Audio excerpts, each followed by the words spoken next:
I've never had to tell Vanessa to put a pin in it. Welcome, I'm sorry, Val. Vanessa. It's a, It's all Hi. good. it is all good. I'm Thank trying. you for having me. Oh no, thank you for giving us your time. I'm trying to see if our hype man sent me a intro for you. I was late. I was late telling him who our guest was this week. I failed, but we don't pride ourselves on being professional. Hey, gotta roll with the punches. Yeah, right. Exactly. So thank you for giving us your time tonight. We were just talking Forbidden Door stuff and who trademarks it and all that rigmarole and bureaucratic bullshit. Do you keep up with today's product? Because you're heavy into the independent scene. Very heavy into the independent scene, yes, indeed. I keep up with it a little bit, like just kind of what I pick up on Twitter, usually. A little bit more AEW than WWE. I couldn't tell you. I did watch the Rumble because I had friends that were watching it, so we all kind of like watched it together through Twitter Spaces. What up, Spaces gang? But it was, other than if they would have been watching it, I don't think I would have watched it. As I was watching it, and then after I was watching it, I was just disappointed. So I was like, yeah, so I don't watch this. And I'll tell you.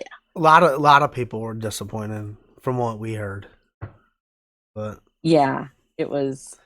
I wasn't. I enjoyed it, but then again, I watched it the next day. On well, how do I want to say it? Like I'd pull it up the video, and if I didn't like what I was seeing in the match, I'd hit the arrow to skip it like 15 seconds. So I did a lot of that. I did that through the Miz match, but whatever. Oh yeah. That was. Didn't do anything for me. Me either. I was not invested in that. Poor product placement. It was poor placement, and I think it could have been it doesn't matter. We can get off a topic. I think it could have been a WrestleMania match, but so you did say AW. I will touch on this a little bit, and then I want to get into everything that everything Val and everything. Oh no. The stat. Oh no. AW, this Forbidden Door. Are you interested at all? Do you care who shows up tomorrow night? Supposedly it's a Forbidden Door guy. Supposedly it's a free agent. Supposedly they're signing. Do you care?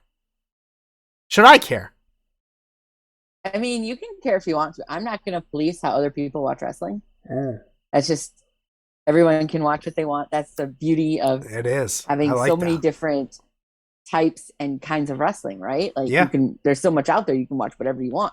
If you want to go on YouTube and watch stuff from 1972 from a territory, you can do that. You sure by can. all means. Yeah. I wouldn't do that, but you can do that, like, because it's not for me doesn't mean it's not for anybody. I don't like mint chocolate chip ice cream. I'm not going to care if you neither do I hate it. Oh, it's I don't so like good. mint I'm going to eat it all. Really, you can have all of the mint ice cream. I'm never going to eat. I'm a heavenly hash. I don't know if anyone knows what that flavor is. I don't know what that is. So good. It's like chocolate and there's nuts and marshmallow and I mean, that sounds it's delicious. Yeah, it's so good. I could eat a whole carton of that. Oof. But back to your question about AEW. As much as I could talk about food and ice cream for literally hours, right? I truly could. I guess I'm intrigued. Like I'll probably I'm sure it'll pop up on my Twitter somewhere, and I'll go, "Oh, okay," and then I'll probably keep it moving. I haven't even gotten to my notes because I'm winging it tonight. Two things I take out of this. One, you've mentioned Twitter twice now. Twitter is especially with the wrestling community, a very negative, toxic community. Can be. Let me rephrase that. Can be. How well have you utilized your mute and block button? Oh boy, howdy. I am very liberal with who I mute and block, and the topics that I mute and block, because there's a lot topics. Of stuff. I never thought of that. Oh yeah, you can mute words, bro. You can mute hashtags. Do you know that I have pretty much every WWE hashtag muted? And it just makes me feel better about it. Yeah. I don't really care, so I don't see it. Yeah. I never And even like, realized that. oh yeah, you can go ham if you want. Um, I have muted um like basically every WWE account I have muted because I don't want to see it in my timeline because I don't really care. If I want to know something, I can go there and seek it out. But most of that I have blocked or muted. There's a bunch of WWE wrestlers I just don't personally like very much. So they're all like I have a bunch of people blocked. I just don't just so I don't have to see them. Just so I don't personally have to see their tweets when they get like retweeted. That's a good call there because people will retweet certain stuff that just it's annoying. Um, my second question was because you're so heavily involved in the independents, and the first place I ever saw you, I believe. Now, correct me if I'm wrong.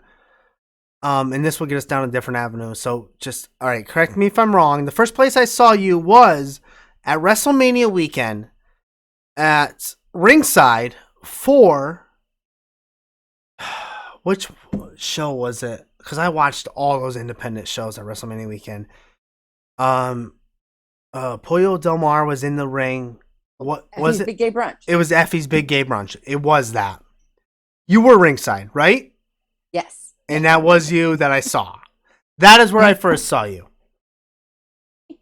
So that's when it first piqued my interest. I know Vanessa's been following you for a while, but my question is because you're so involved in independence, how do you feel when a talent, and maybe it hasn't happened yet, maybe it will, I don't know.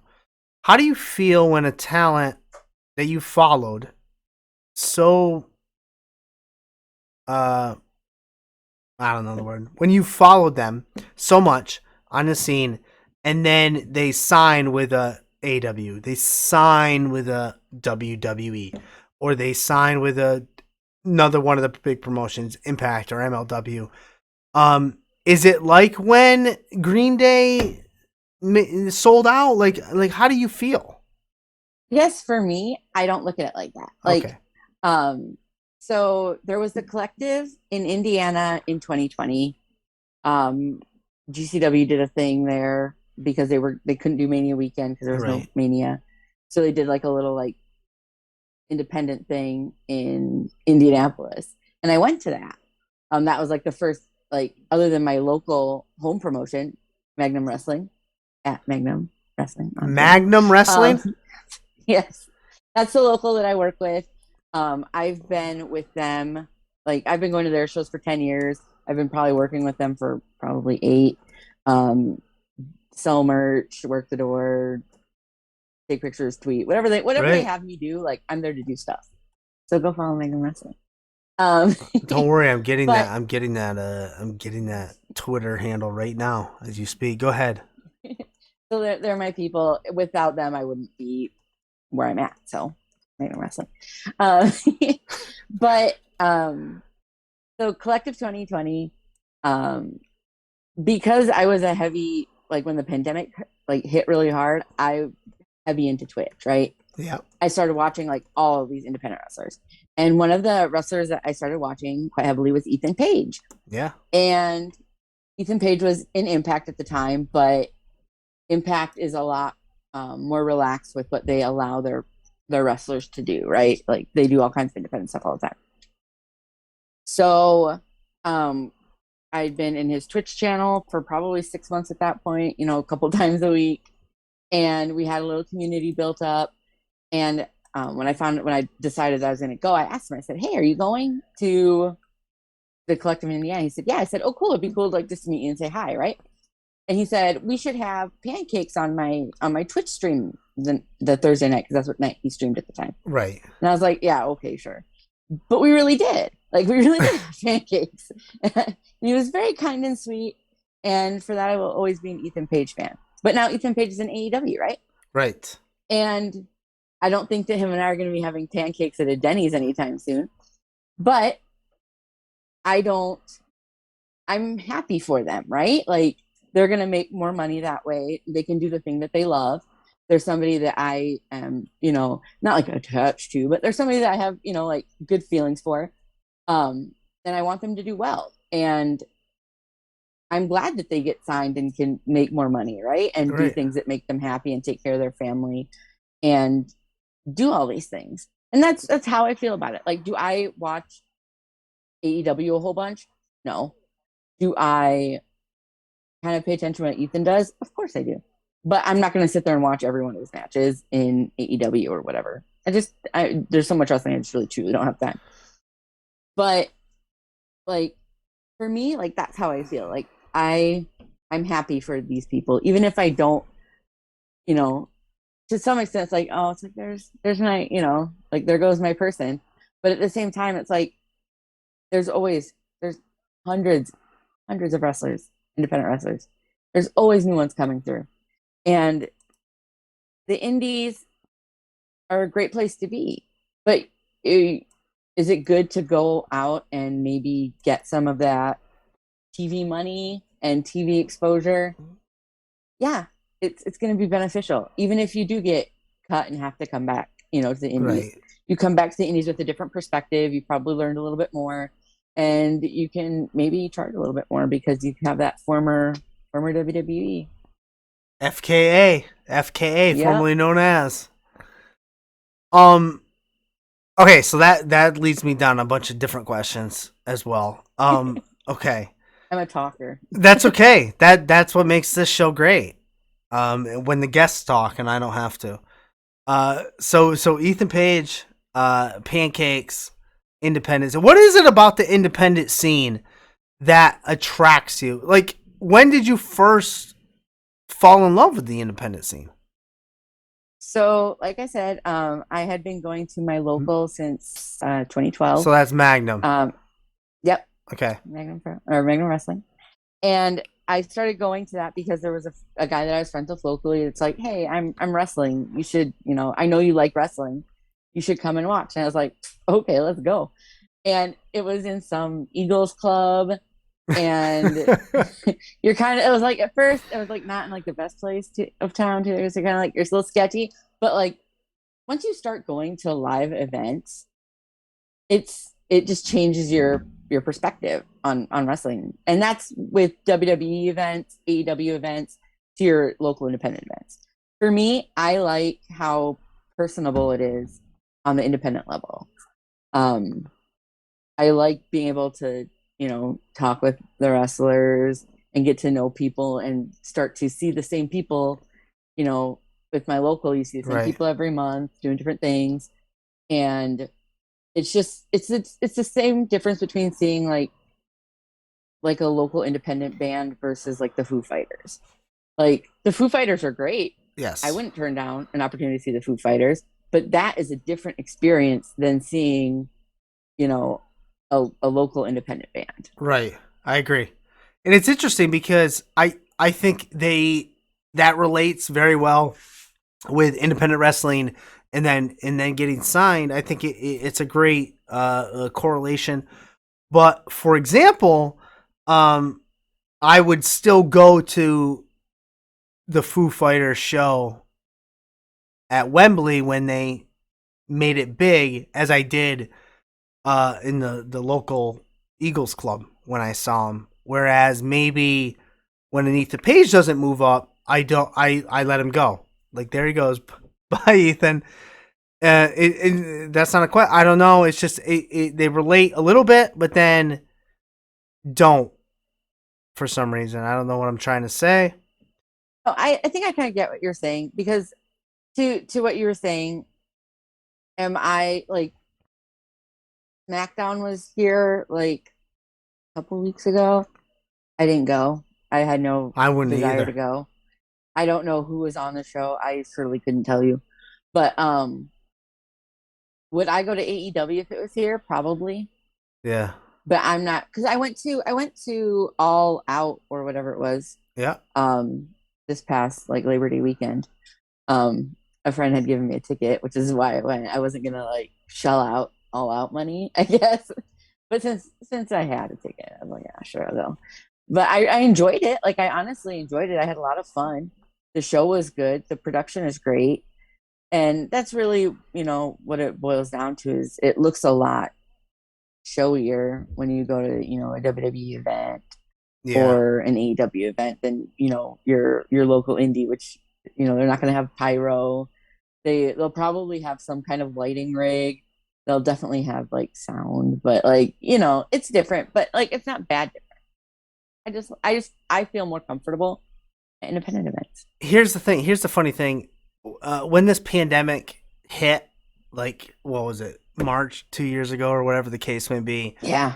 I was home, obviously, homeschooling my kids, and I tried to ramp this show up because I was only doing this whole putting you over aspect wrestling show whenever I could find the time to do it. And so then the pandemic hit, and I carved out some time.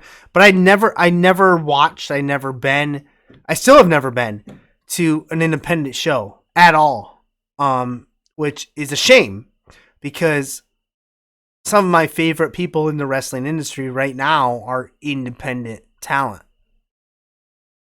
Just because talking to them, they're just great human beings, and I can feel your passion about going to an independent show, and I need to do it. Vanessa has yelled at me.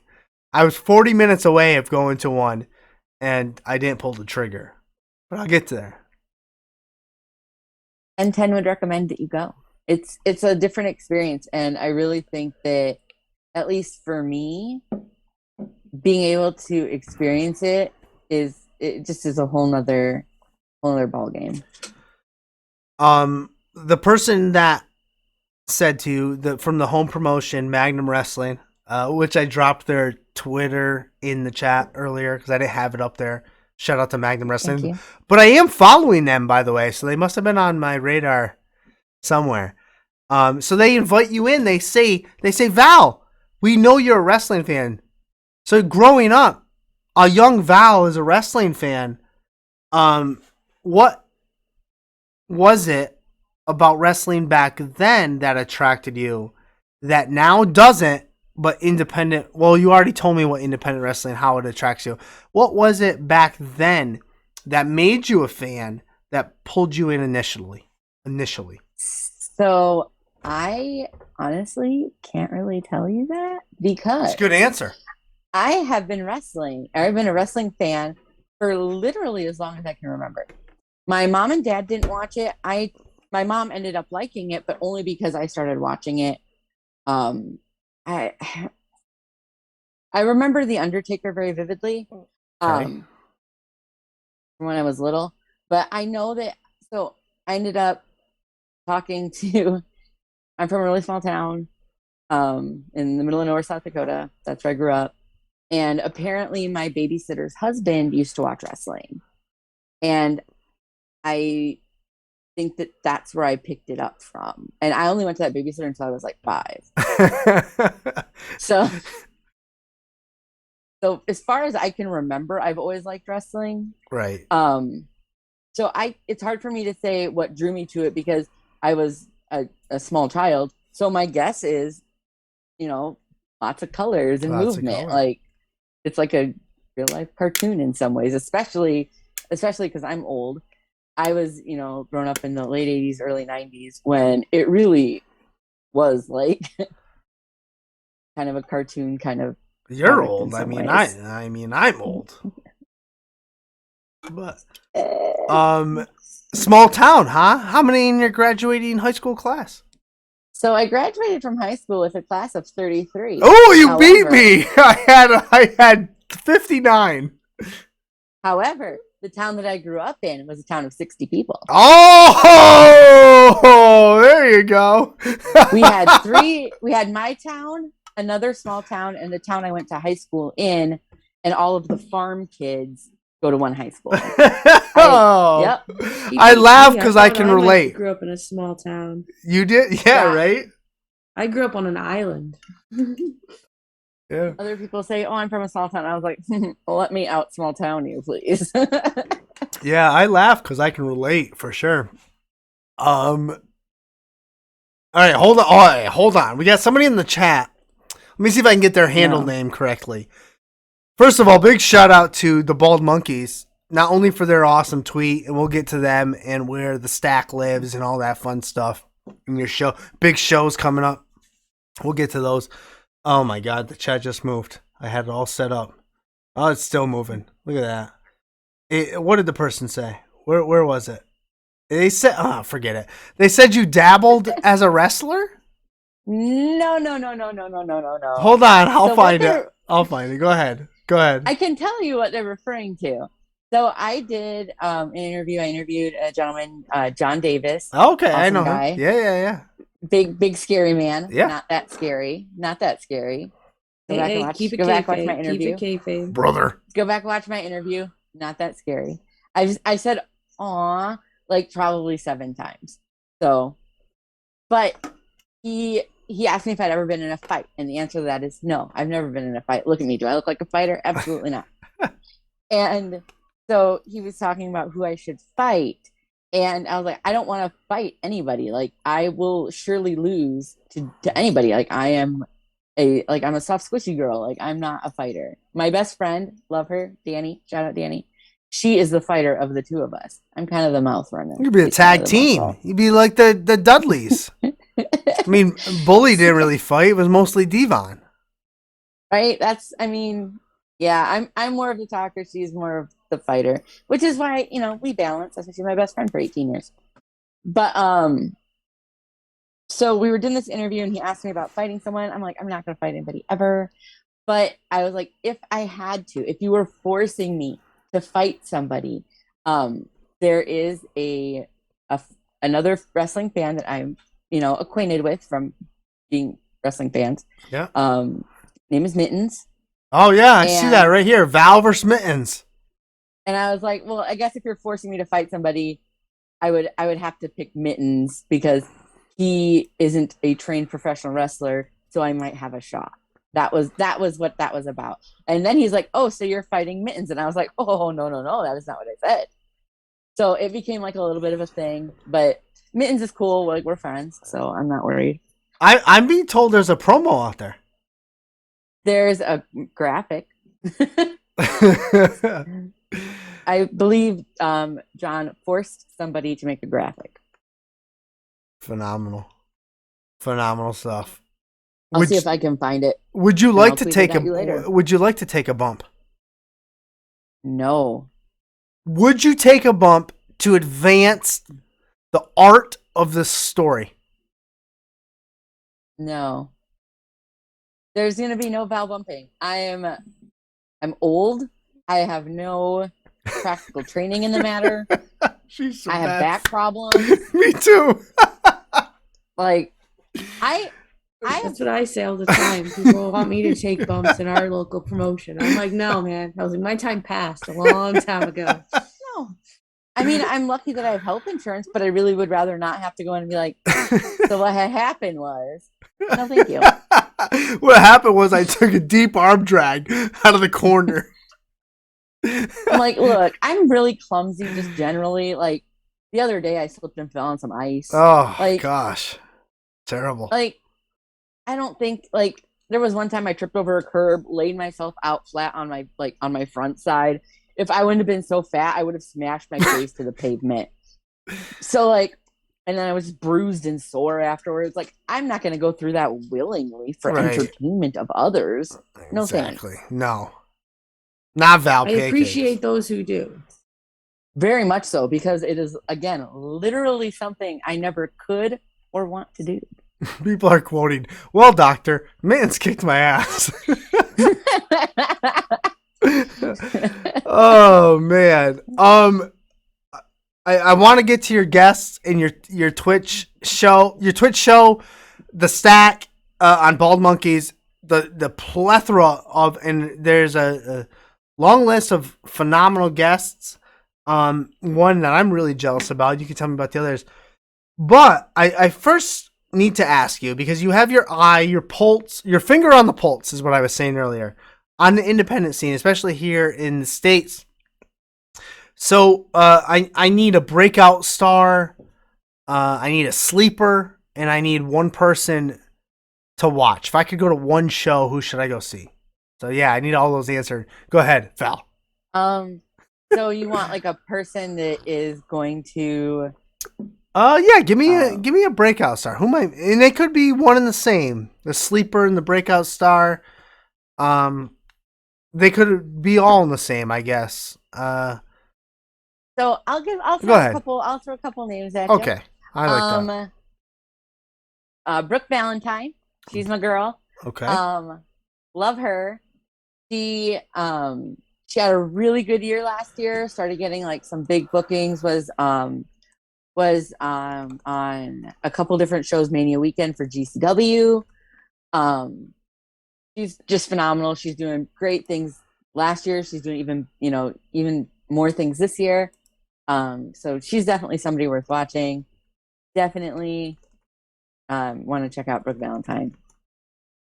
Awesome. She's my girl. Who else? Of course now you're asking. I'm like, I don't know. I'm like, I know. I put you on the spot. That's the fun. There it is. At Queen B Brook 5 or V. Thank you, Yes. Bald Monkeys. Because I'm looking it up. They must know. I'm trying to look it up right now.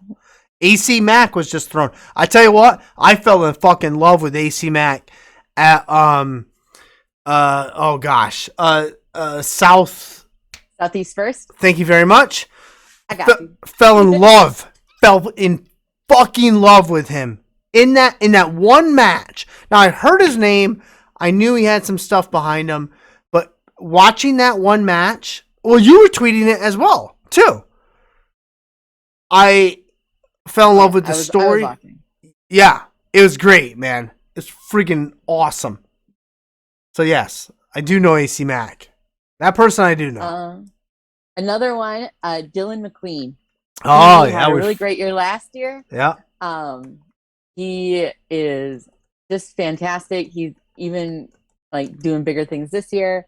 I know he was on a couple like AEW Dark, I think, last year, but he is definitely one to watch. He's coming out swinging this year. So for sure, we talked to Dr. Tom Pritchard, who had high praise of Dylan McQueen. Phenomenal human being. What did I say? Good I dude. said McQueen. Yeah. Yeah, good dude. I'm trying to think of like a really good kind of up and coming like tag team for you now, right? Yeah. Because we did a female wrestler, we did a male wrestler, now it's time for a tag team, right? Trying to think of like a good like up and coming tag team. The first thing, like everyone's probably already heard of the Sea Stars, but they are one of my favorite tag teams. Yeah. And they had a great year last year. Delmy XO, Ashley Box, like make sure to follow the Sea Stars because they're awesome. I think they were on Impact, Ring of Honor, and AEW last year. That's interesting. In various I definitely ways. saw them on Impact. You're right. You might be right. Well, I trust you more than I trust me. So, they're pretty good. I'm trying to think. I should like, of course. The Skulk. The Skulk is doing great things. They were doing. I think they're on AEW Dark maybe tonight.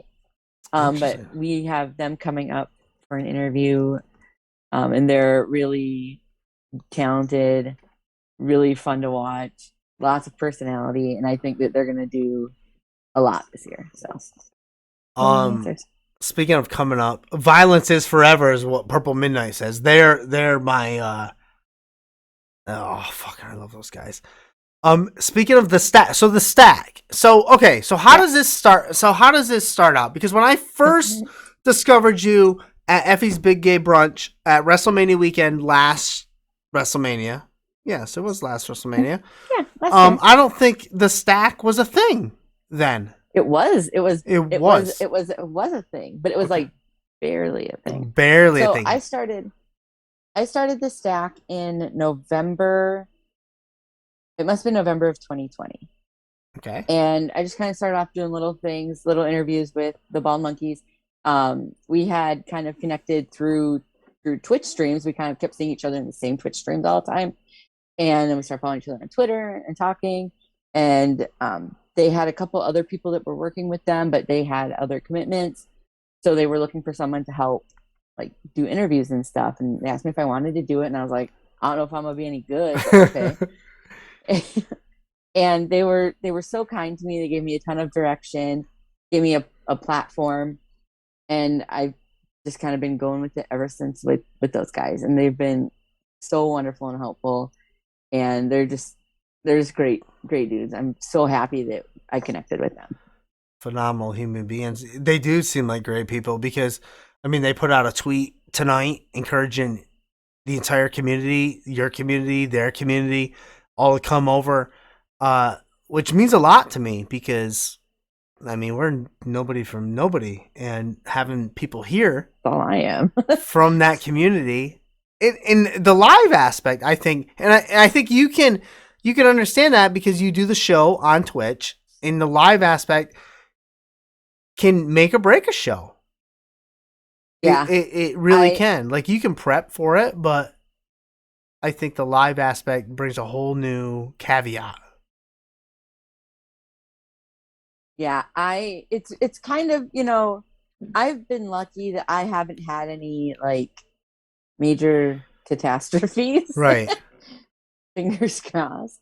But yeah, it's a lot of fun because you get real reactions from people. Right. And it's real and genuine. No one's, there's not like a take two. It just is off the cuff, and right. sometimes it leads to like uncomfortable silences. Exactly. I like that though. I think that's good. Same. I think it's worth it to do it live and to have real, honest, genuine reactions. You got some big shows coming up in the next twitch.tv/bald monkeys, I believe. Yes. Some big shows coming up. I'm gonna let you talk about them, but the person I'm jealous about is Bojack. I mean, that guy's a beast. I want to talk to that guy. I've been really lucky that between the connections that I've made and the connections that Christopher and Chuck have made over with the Bald Monkeys, that we cover a lot of ground. Yeah. Geographically. Christopher's in the Southeast, Chuck is in the Northeast, and I'm in the Midwest. So we kind of have a lot of physical area covered, which is awesome. And so I've been able to interview people and talk to people from all over the place, which is the best, right? Mm-hmm. So coming up, we have quite a lot. I've scheduled myself out until Mania. So I have interviews every Wednesday night on twitch.tv/the Bald Monkeys at 9 Eastern, 8 Central Time if you're like me and you live in the Central Time Zone. But tomorrow I have on D. Daniel, who is he's a friend of mine from Twitter, but he is just starting out wrestling. He had his first match, and I told him that as soon as he has his first match, he can do his first interview on a podcast with me. So that's why we're doing it. It'll be really fun to talk to somebody that's only been in it for, I think maybe 6 months versus, some of the other people I talk with that have been doing this for decades, right? So that's going to be an interesting perspective. And then that'll probably go until like 10-ish Eastern. And then I get Bojack. So I'll talk to somebody else coming up. February 16th, very excited. As my after Valentine's Day kind of special show, I have Love Doug. Oh, I heard he's an asshole. He was nice to me. Who was it? JT Dunn. Well, that's another discussion. JT Dunn will probably say that. But exactly. No, Love Doug. I'm really excited to talk with Love Doug.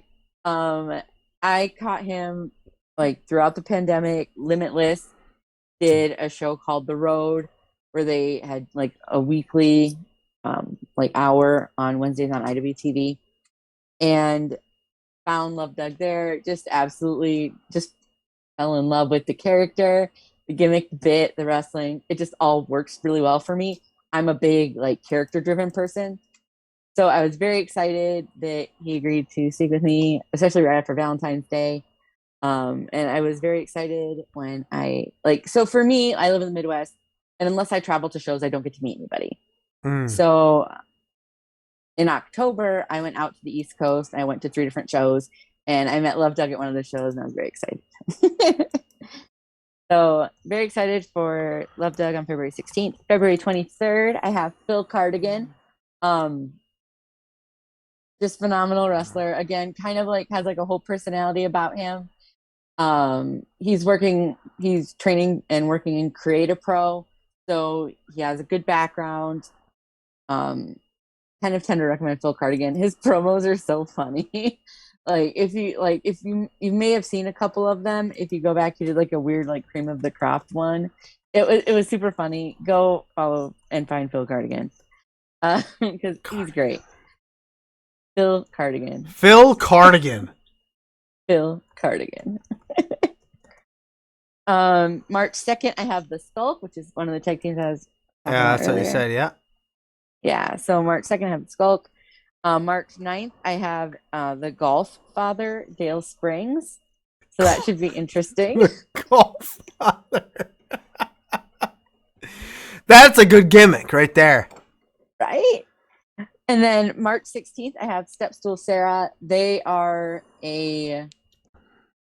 do kind of a little bit of everything. They do photography, commentary, valet. Gotcha. Ring announcing. They do a lot of different things in wrestling. They've been around for a while. They're out of the St. Louis area. And it would be really cool to kind of talk with them about all those different aspects of wrestling, because wrestling isn't just wrestlers. There's so much that goes with it. And then March 23rd, I have March 23rd, I have Angela Slane, which I'm very excited about. She's awesome. Very excited to have her again right before Mania weekend. Yeah. Well done. Place those out perfectly. But you're right. There's a lot more than just the in-ring wrestlers in that work. There's the gear makers. There's the people who create the themes. There's the people who shoot the photography, the video, all that There's stuff. ring announcers, commentators, and referees. We've been very lucky on our end because we're not so strict with who we talk with necessarily. But we've been able to talk with a lot of really cool different people. We've talked with referees, we've talked with commentators, we've talked with ring announcers, we've talked with promoters. We're really trying to, and we want to talk more with photographers and gear makers, like you mentioned. So over at the Ball Monkeys, we're lucky that we can just we're kind of free form, and we can hit all those different little pieces that encompass wrestling. I love it. I love it. Love it, Val. You're doing great stuff. Are you going to wrestle? I mean, this is probably a dumb question. Are you going to WrestleMania weekend? Oh yeah, absolutely. Yeah. I'll be there. I'll get in Wednesday night. I'll go to all the shows, probably Thursday, Friday, Saturday. Nice. Sunday, I'll probably be dead. And then I'll leave on Monday. I don't plan on going to any Mania or anything like that. That does not interest me at all. I went to WrestleMania in 2017. It was fine. It was a good experience to have. I have no desire to do it again. I went to the WrestleMania. Well, I guess in theory, it's technically the last one in front of fans. It was the one in New York. It was extremely long. I went for the experience. I don't know if I would do it again. I don't think I'd ever go to the Super Bowl either, because it's better to watch on TV. It was just so fucking long. But I would definitely go to all. Like, I wasn't into independent wrestling when I was there in New York that time. I went to the New Japan Ring of Honor show at the Garden, but that was it. Like, I didn't go to anything else. But now, I probably would do something like you, and I'd go to WrestleMania weekend, and I'd hit all those indie shows. That's what I did. If I had that opportunity, last year when I went to Tampa. IWTV was running some shows. GCW was running shows. Yep. Between the two venues, I went to, I think, 12 shows over 3 days. Nice. Yeah, it's a lot, but it's a lot of fun, and I had a really good time, and I'll do it again. So You will, and you will. Val, you've been a pleasure to have on tonight. I think there's a lot of wrestling stuff we could talk about. And we like to leave things on the table. So I'm going to do what we do at the end of every show. I'm gonna put you on the spot again. I'm gonna give you the microphone to put yourself over, and you can put over anything you want. You can plug anything you want. You can bury anything you want. Although I don't think you're a heel, I will not interrupt. The floor is yours. oh man, well, you've given me the floor all night, so thank you for having me and just letting me talk about stuff. If you're gonna follow me on Twitter, Val Pancakes, follow the Bald Monkeys on Twitter, follow Bald Monkeys on Twitch. I'm on every Wednesday night, 9 Eastern, 8 Central, talking to different wrestling people, personalities, doing different stuff. Follow Magnum Wrestling because they're my people, and just go to your local independent. Like, find your local independent and go to it. Just go. Be there. I'm gonna do it one of these days. One of these days, I'll leave this bar and I'll do it. I'll go. Go. Val, thank you for giving us your time. Before I let you go, though, where can I get one of those stacked T-shirts? Oh, so lovely for you to ask. If you go to whatamaneuver.net. What a maneuver. Indeed, we have stack shirts. We have Bald Monkey shirts. We have the special John Davis shirt that we're doing. We do some kind of merch collabs. And right now we have John Davis out. So if you want a really cool John Davis shirt based on an album cover. Ooh, I like that. DMX. Ooh. Like, go check it out. Yeah, it looks pretty cool. And he drew it himself. Like, he's a very accomplished artist. So John Davis. Even better. I lied. I have one more question. You have a stack of pancakes. What are you putting on it? Blueberries or chocolate chips? I could go either way, to be honest. Typically, I have just regular pancakes with syrup, but I'm not above or below blueberries and or chocolate chips. Great stuff, Val. You've been phenomenal. You're a great human being, and you're welcome back anytime. You and the entire community that you bring. Thank you for giving us your time tonight, and we'll talk to you soon. Yeah, thank you for having me. Have a good night. Yeah, peace. Have a great night. Great. Oh, where's my buttons? I can't even switch out of here. I don't know how to do it. Great.